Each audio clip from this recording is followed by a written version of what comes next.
Welcome, curious minds, to another session of the Deep Dive. Great to be here. Today, we're jumping right into the really passionate world of rugby analysis. We've got our special rugby obsession deep dive lined up for you. That's right. We're looking at a pretty provocative prediction about that big All Blacks versus France test match coming up. Exactly. And our mission, well, it's to dive into the source material. We've got this article and the fan comments that followed it, pull out the interesting bits, understand the commentary nuances, and just appreciate the passion around the game. And it's all about celebrating that engagement, isn't it? How all these different views, even the conflicting ones, kind of enrich how we see the sport. Totally. You might be surprised what we dig up. And hey, while you're listening, if you love this kind of rugby chat, make sure you subscribe to Rugby Obsession. Keep the journey going with us. Yeah, definitely worth it. Because this isn't just about scores, it's the whole story. The expectations, the identity tied to teams like the All Blacks. And this article really taps into that. Okay, let's get to it then. The article is titled, All Blacks Will Thrash France on Saturday, written by Hamish Bidwell. Now, thrash. That's a strong word. It really is, especially considering the background. Right. This for the second test, July 12th, 2025. And the first game, just last week, July 5th, in Demedan. No, the All Blacks won, sure, but it was 31-27. Super close. Very tight game. So to see a headline predicting a thrashing after that, what's your first reaction? What's going on there? Well, what's really interesting is, like you said, the headline. It feels less like a straight-up score prediction and more like a commentary, a critique almost, of how the All Blacks played in that first match. Oh, good. So it's not just forecasting, it's reflecting. Exactly. Bidwell's using that strong word, thrash, to set a standard. He's basically saying, given the context of that first game, this is what they should be doing. It kind of forces you to ask why, not just what score. Right, that makes sense. So the thrash prediction wasn't just about points. It was his way of critiquing them, using a bold headline to challenge how they played and talk about their potential. Precisely. So let's unpack his argument. He kicks off by looking at France's performance in Test 1. He calls them, depleted. The B team. Yeah, depleted B team. He points out they had a debutant at first 5/8, Joris Segans, calling him a 28-year-old journeyman. So setting them up is maybe not France's absolute best. Okay, so France is maybe under strength. But then he says, despite that, they still gave the All Blacks a lesson in how to play test rugby. He called their style limited but effective. That contrast is pretty telling, isn't it? It really is. It sets up his whole point. He's saying, look, even this supposedly weaker French side played proper, effective test rugby. And that makes his criticism of the All Blacks even sharper. Because they should have done better against that opposition. That's his argument. He found New Zealand's play in that first test embarrassing for the home team. Not just because France was depleted, but because, and this is a direct quote, the brand of rugby played by the All Blacks was so inappropriate for the occasion. Inappropriate for the occasion. And he specifically mentions them playing super rugby. Now, what does he mean by that? Why is calling an international performance super rugby such criticism in a test match context? That's a really key point. When he says super rugby, he's suggesting a style that's maybe more loose, high tempo, lots of offloads, maybe less focus on the tight strategic stuff, the set piece battles, the tactical kicking, the defensive grind that really defines top tier test rugby. So more open and attacking, less gritty and controlled. Kind of. In Super Rugby, maybe you can get away with a riskier pass or a more flamboyant attack because the defenses aren't quite as suffocating. Maybe the pressure isn't as intense moment to moment.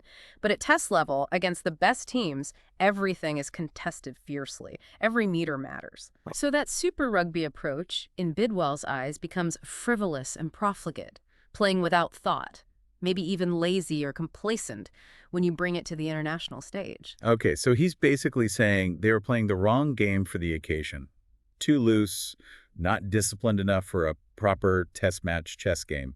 And he provides details to back that up, right? Oh, yeah, definitely. He points to the playmakers, Beauden Barrett and Damien McKenzie. Between them, almost 200 test caps, huge experience there. Massive experience. But he argues they didn't really control the game effectively. Bidwell claims the All Blacks actually had enough ball to win the first test by 40 points. 40 points. That's quite a statement. It is. And he emphasizes they had perfect conditions, nearly all their first-choice players available, but they just didn't convert those chances. So it's a very specific critique of their execution. And interesting that he singles out the back's decision-making. He actually says he felt for an All Blacks forward pack that's done its job, only to see the backs make a bit of a hash of theirs. Yeah, so it's not like he's slamming the whole team's effort. It seems more targeted at the tactical direction, the game management from the key decision makers in the back line. A call for more strategic smarts, maybe. I think so. And he really drives this home by bringing in history. He mentions the 1998 tests against England, who were also apparently quite depleted then. Ah, yes, the historical comparison. What happened there? Well, back then, the All Blacks were absolutely dominant. Bidwell describes them as ruthless and all-conquering. The scores were 64-22 and 40-10. Just massive wins. Okay, now this is where it gets really interesting for us, for you listening. He's not just saying win the game. He's holding them up to this past standard. Exactly. It's about the manner of the victory. He wants to see that ruthless efficiency, that clinical edge they showed back in '98. He explicitly asks if the current team can be similarly clinical against these token 2025 tourists. Token tourists. Ouch. That's quite dismissive of the French side. It is, but it serves his point, setting that incredibly high bar based on All Blacks history. So, connecting the dots. This whole article, this thrash prediction, it's really a challenge, isn't it? It's him saying, meet your own legacy, play smarter. Don't just play Super Rugby, play winning, dominant Test rugby. That seems to be the core message. Learn from the glaring holes, as he put it, in the first Test strategy. Elevate the game. Don't just scrape by. Dominate like everyone expects the All Blacks to.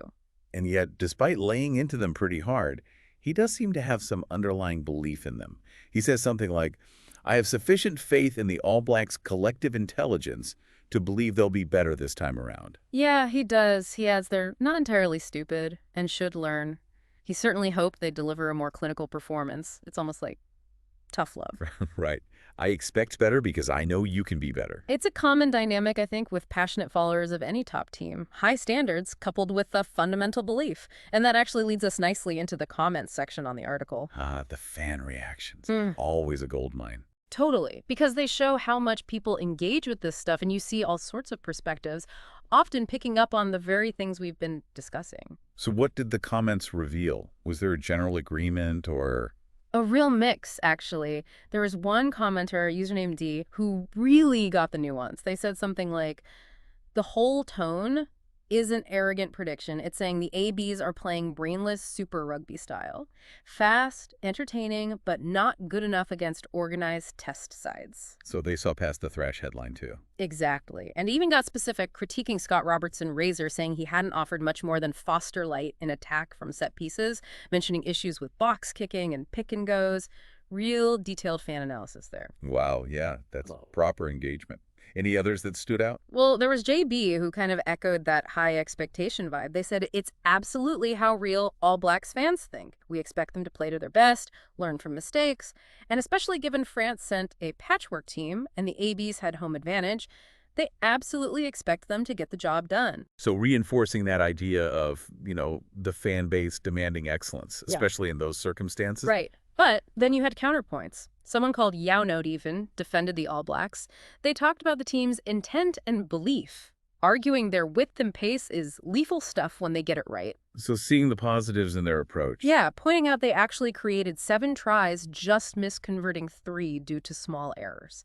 They even had a funny line suggesting maybe Hamish Bidwell just likes boring missionary footy and doesn't appreciate the All Blacks style. Shows the passion, definitely. And the different ways people interpret the game. It really does. You see everything from deep tactical dives that agree with the critique to spirited defenses of the team's style. It proves rugby fans aren't just passive watchers. They're active participants in the debate, analytical, sometimes funny. It's a great snapshot. Which is exactly why we love doing these deep dives. You get beneath the surface, understand the arguments, see the community reaction. It's about engaging, not just consuming. Yeah. And look, if you're enjoying this kind of rugby breakdown, remember to hit subscribe on Rugby Obsession. We do this kind of thing regularly. Definitely. Join the conversation. So, reflecting on all this, we started with that really punchy headline, All Blacks will thrash France. Yeah, quite the starting point. But we've gone through Bidwell's actual arguments, his critiques of their style, the historical benchmark he used, and then we saw how the fans reacted, the whole spectrum of opinions. It really shows there's always more than meets the eye with sports commentary. Absolutely. looking past that headline gave us a much richer picture. We saw how criticism can actually come from a place of high expectation, a desire for smarter play, and how the fans, even disagreeing, fuel this vibrant discussion around the game. It's the why behind it all. Yeah, it reinforces that idea of engaging deeply. It's not just about the win, is it? It's how they win, what it says about their strategy, their evolution as a team. So, for you listening, we want to leave you with something to chew on. Given everything we've discussed, Bidwell's critique, the fan expectations, that pressure, what do you think?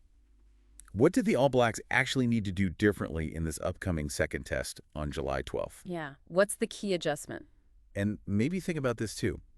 How much does a win need to be, I don't know, beautiful or dominant versus just, well, effective? What really satisfies those high expectations of the All Blacks faithful? That's a great question. Something to ponder for sure. We really hope this rugby obsession deep dive has given you some food for thought. It's been fascinating for us. So that wraps up this deep dive. Thanks so much for listening to the Rugby Obsession Deep Dive. We'll look forward to having you with us for the next one. And don't forget to subscribe to Rugby Obsession for more.